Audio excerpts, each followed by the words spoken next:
Hello, everybody, and welcome to DreamHack Masters 2020 Full Taiwanese slash Hong Kong slash Mongolian slash Japan qualifier number 3. And it's Quirky and the man who never makes queens, Light underscore VIP, taking you through all the actions as we are saying to get into a PvP on Everdream. And we have here sporting in the top right, the Yellow Protoss, representing the nation of Taiwan. Give it up from XY fans. He is the Doll Ken.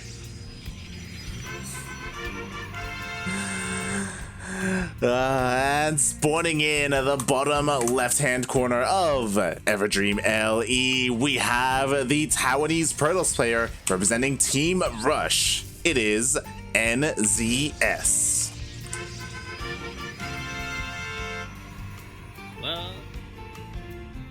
Well, it's a new patch, a new time, and of course we're the CranKy Ducklings, so of course we cast Protoss. Oh God, you don't even know. You don't even know. I was watching the LATAM qualifiers, buddy. Did you watch? Did you Turkey watch Dado in the PvT? In the PvT? Yeah, you did. Ooh, gas steal. Nice. Ken, of course, he knows what he's doing. He's in there. He's not just a doll. He's a Street Fighter. He's a man of many talents. And mate, so a couple of things. Of course, welcome everyone. We are back with the final Taiwanese slash Hong Kong slash Mongolia Japan. Yeah. Qualifier number 3. This is the final qualifier. We have a pretty stacked bracket. It's the biggest one of all 3, and only one player will advance. At least this time we are not getting the Go-Go Joey versus Beastalk round 2. That's going to be happening round 3. Yeah.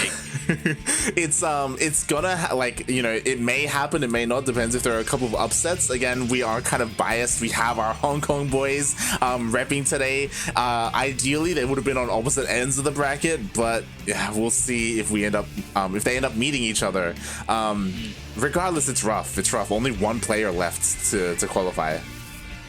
Yeah, and that's getting the pylon block, NZS, who for some reason I thought it was NXS as I was typing in, hey, we're going to be casting these guys in the chat. And my mind went, is this a guy who idolizes Ryan goddamn Jones? It's possible that this is the Taiwanese equivalent of Ryan goddamn Jones. I don't know. Well, speaking of, something we haven't failed to mention, of course, is that proxy that's happening. Yeah. By Ken, that we skip the Robo gateway, it seems to be. So, again, pretty standard in a PvP, of course. Proxies abound in PvP. The most coin flippy matchup, I would say, in current.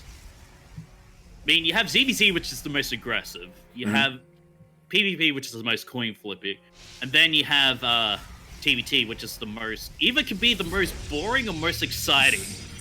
I would say maybe like the most positional. I don't know. It's very. Oh yeah. Yeah. Like I said, yeah. It's a lot comes into play in TVT. But yeah, you're right in saying that proxies are very common here in this matchup. We already see it here in game number 1, and we'll see how this goes, as so far NZS has not scouted this whatsoever. No, he hasn't, and you gotta have a feeling, because look, he's got that drone scout happening, so he knows there's a proxy somewhere on the map, but he just doesn't know what it is, whether it is that Robo or is the Stargate. There is also the possibility, but just gotta find out. Oh, okay, it's the... Okay, oh, he needs to... There we go, nice. Yeah, nice force field, able to cut the army in half, able to pick off 2 stalkers essentially for free. He will lose like the low ground, the shield battery and the pylon, but so far so good for NZS. Yeah, but Ken has got that warp prism, so we'll have the more micro potential of this fight. And look, he's even going to be using it for the high ground to try and snipe off this gateway. Oh, yeah, has to be careful though. Again, like they both have equal immortal counts, as there was a robo opener for NZS, and already he actually has the immortal advantage. Yeah, but it won't be for too long. But he will also have that defensive positioning because he did set up on the high ground here. It wasn't a proxy robo, but he's also got a warp in pylon across the map in the natural of NZS. In the natural of Ken, I should say. Yeah, we'll see if that comes into play. It definitely can, like, you know, you warp in like an adept or two, but there is a full wall off, actually, I just realized here, on the outside of the map, so it will be a little bit difficult. It will take some time, you know, in case a recall is required, that can always go down, but... Oh, he's sending... NZS is sending the warp prism across with both the immortals. Oh. Is that a good idea? I mean, he has got the sentries to block off this wall, but he is going to lose that gateway. Maybe potentially both, as... Yeah. What he's doing with these adepts... Okay, he does cancel the shade there. I mean, the scary thing is that, like, again, warp prisms don't care about the force fields. Like, he could just go right into the main base, but the immortals are dropping. Yeah, and this forces the trigger to be pulled here by Ken. He's like, you know what? Sharuken! As he goes in. The warp in. Oh, can he break us down? The warp prism? No, he can't, but... Still, the only immortal that was home. Probes getting pulled. Is it going to be enough here? That looks like it will be. And NZS will hold, but he does. Okay, he's actually losing any probes during this. Yeah, throughout the entire thing, 7 probes went down for Ken, 0 or 1 even went down for NZX. So he was able to hold and deal damage across the map, just amazing on both sides. And with that, it feels like NZS is the Ryu question mark of Taiwan. Yeah, Ryu, you got it.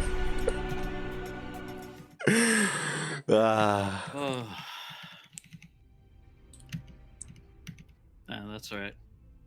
I should know. I'm a chem main. There you go. GG. Game 1 does go to NZS, and honestly, I was pretty surprised. Like, it was so ambitious for him to, like, you know, take both his immortals and leave, and there was definitely an opportunity there for Ken to potentially end the game, but yeah, he didn't lose any workers. Like, even though his 2 shield batteries were immediately depowered, like, it didn't even matter. I was like, wow. Yeah, there wasn't really too much focus of the probes during that. So, like, even if he was being able to, you know, being able to focus those down, there was enough army by NZS to, you know, just be able to finish off the army that was there. And I'm surprised there was no recall once that Prism was spotted into the main, but, you know, I guess, you know, maybe Ken had other days. Maybe he thought he could have won that, but instead he decided to pull the trigger and go and try to finish it off, but alas, it did not work out. Yeah, it didn't. I mean, part of me, like, that almost worked out for him, right? Like, I mean, the proxy was unscouted for the entirety of the game. It just, yeah, his opponent just had what he needed, right? Like, he went for that robo opening.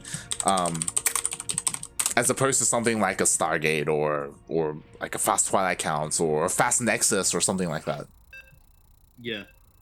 I mean, there's a reason why it's, like, you know, the most coin flippy matchup, right?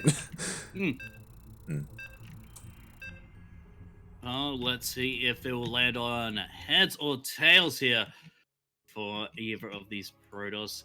NX said he is up 1 game in the series thanks to a bit of a failed push by Ken. Can he come back? And we are on to Ice and Chrome for this second map of the series. And we have here spawning in the top right, the Yellow Protoss. Representing the XY fans all over China, this is Ken.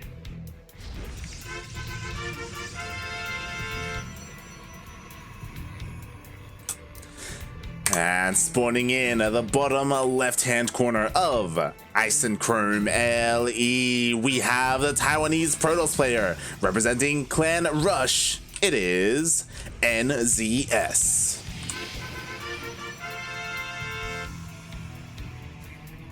ZS?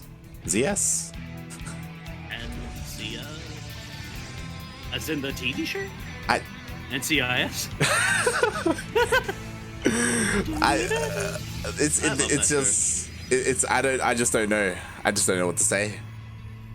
And Zed, yes, and does he want to be a Kiwi? Like, oh, maybe. Yeah, maybe he's trying to pull a risky. You know, it's like I want to play an OC too. Trying to pull, but always. Yeah, but always. But we do have you know, this proxy pylon in the natural of NZS here, but it may just be. So he's doing it closer this time. He needs to get the robo. Yeah. I was really hoping to get some proxy Stargates, you know, see the new Void Rays in action. I'll be honest with you, I don't notice that speed difference too much. Oh mate, you notice it when it comes into play. Like when you cast, when you're looking at a Void Ray stutter step and just zoom across the map as it's stutter stepping, like oh my god, mate. Again, we briefly mentioned it, but as a reminder, the new patch is live. If we were casting but always, I would say we're gonna see some Void Rays. I mean, it's been like 24 hours since the patch went live, so I don't know if we're gonna see too much of it here today. Yeah, of course, it's been just over 24 hours since that patch has been released, at least. Well, at least this time, no patch is gonna ruin a qualifier today. Yeah. Unless you are not Protoss and you have to face a proxy Stargate as, wow, okay. Still hasn't seen that proxy. yeah, really surprising, and honestly, like, this is great. A lot of times you see this like in Eternal Empire, because Eternal Empire the natural is so large and there's a massive pocket in it. But yeah, really impressive that he's able to pull this off here on Ice and Chrome. Ooh, okay, that probe's not gonna see anything, but nice tracker. Oh, can he pick off this one? Adapt? Yes, he can. Oh, and he got the wall? That's... Oh, but Ken, he's going very cheesy today. Oh my god, yeah, there's a lot of tech being thrown down, and it's a full wall off as well, so it's going to be very difficult to scout. We have that Twilight Council as well as that Dark Shrine, so this is he sees it. Oh, but did he actually click on it? Yeah, immediately. Cancels the Immortal, goes into Observer. Wow. Oh my god, at the same time the Adepts, they do sneak in, but there is a shield battery, so it will prolong the life of some of these probes. Yeah, I think just only one probe, going down. And 3 Adepts already going down as well for Ken. This is not looking good here for our yellow Protoss. Yeah, a bit of a misplacement on the building, I guess, because again, like, the probe or the unit was able to see the Dark Shrine, like, even like despite how far back it was. So yeah, not the ideal position for it. But still, if you can combo in with these Adepts, get a nice surround on this main army, maybe we might see, you know, Ken take that fight. But yeah, it's just gonna be content. The Immortal is out. Warp Prism on the way as well for NXZ. The first 2 DTs on the way here. NZS, he's pushing out though. Yeah, but the whole heap of Adepts, he needs to block off that, Gateway, the DTs, they're sneaking in, but unfortunately they can't really do too much and they get caught by the army. Yeah, and they're going to be fighting the main army, and this isn't ideal. There is plenty of detection here for NZS, and there it is. GG. NZS will take the first series. And oh boy. Kura confirmed she's traumatized by a stutter stepping Void Ray. But yeah, and you know, NZS able to hold off the cheesiness of Ken here. So good work, but now he's got a real challenge in front of him. He's got the 8-time GPO champion of the world of 2020 in front of him in the form of the mighty Go Joey. Wow, I had an extra go in there.